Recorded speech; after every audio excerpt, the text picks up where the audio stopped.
Welcome back. We're going to do flat herringbone in this video.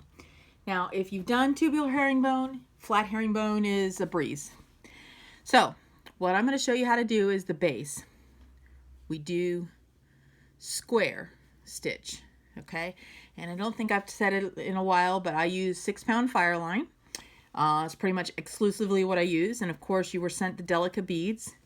Once you thread up your needle, you're going to wrap it around your pinky as your dead tail, and because we don't use knots in this stitch, okay? What you're going to do is you're going to add 2, okay? And you're going to go back up through just 1, okay?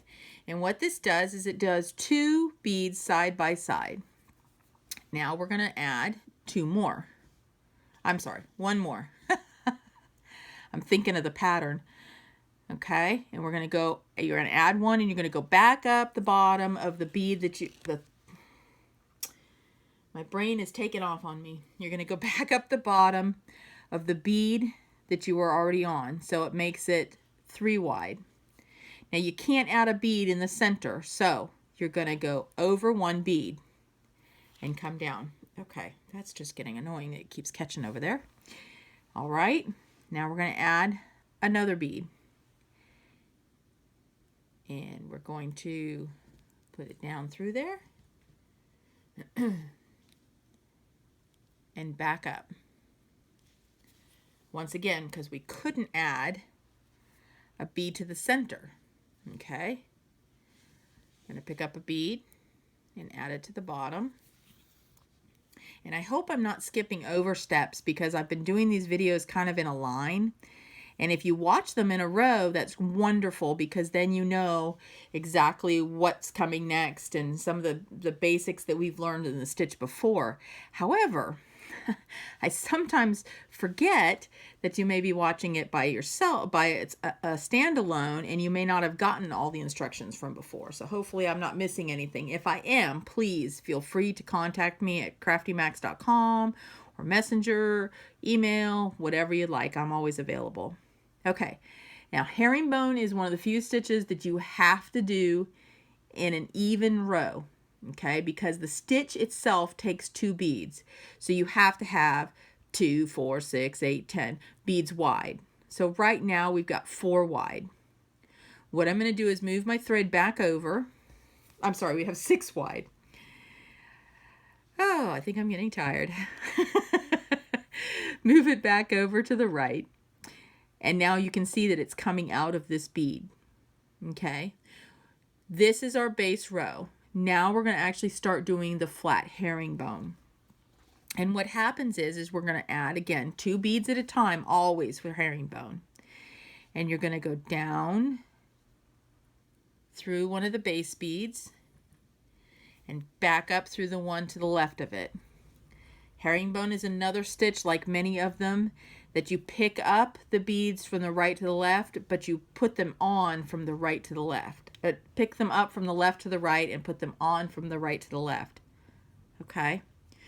So now we're in the red, so we're going to go ahead and pick up 2. And we're going to go down through those base beads again and back up through the next blue one. Okay? Pick up 2 blue and go down, and we're going to stop. Now if you notice, the beads are kind of at an off center, okay? That is what herringbone is known for. It's kind of this what do you call it, hash marks almost, okay? So they'll all be setting off a little bit to the right or the left at an angle. Now we have to move up to the next row. Okay, so the only way to do that is to go through this bead and move your thread over to the outside bead. Okay, so that one bead will be at that one thread will be just at a little bit of an angle. Pull it tight. Turn your work over. Okay. Same thing as before. You pick up 2.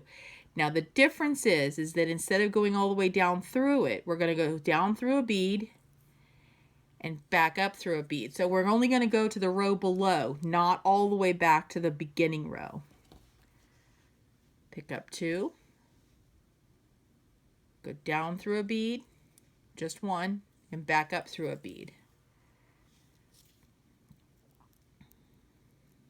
And sometimes, because they don't like to play nice, the beads don't lay right and you kind of have to fiddle with them a little bit. Okay. Pick up 2 and go down.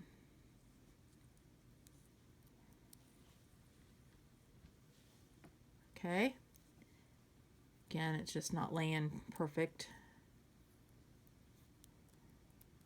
All right, there we go. Now, get it back over where it's supposed to be here. I think the beads even know that they're not reacting right to me. All right. Now we have to move up to the next row. So we're going to go over 1, just 1, not go all the way to the base.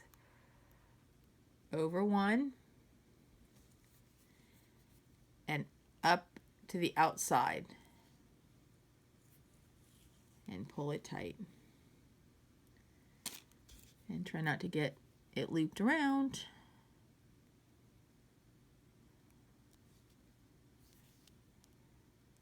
Okay. So there you go. You're up to the top row again, to the next row. Do it again. Pick up 2. Go down and up.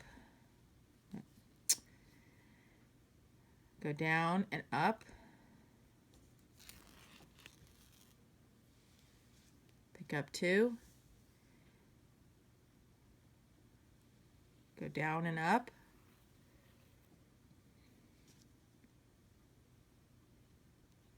Pick up 2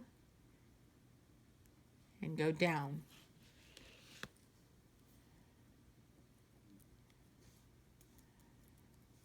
Okay. Go over and up 1, and up 1 to the edge. Now, I will tell you that you can wrap these together and make them circular herringbone. It will never, ever be as flexible as doing circular herringbone. Okay, so I always recommend, if you're going to do circular herringbone, which is one of my most favorite stitches for straps because it is so comfortable and so strong, because as you can see, each bead has at least 2 threads by the time you get up to the next row going through it. And so that makes it a very strong stitch if something breaks, but it also makes it extremely comfortable. It's like a snake skin, so it just glides across your skin. Okay, but you can make flat herringbone into a round. Definitely not recommended. It just never works. Okay, and herringbone, like peyote, will be extremely flexible in one direction and very little flex in the other direction. Okay, peyote is the same way. In one direction it flexes amazing. You can roll it up into a little tiny ball, but it barely flexes in the other direction. Okay, so that is flat herringbone. And if you want to end your threads, just like with anything else, you just wind them down and around, following a stitch that was already there, a thread that was already there.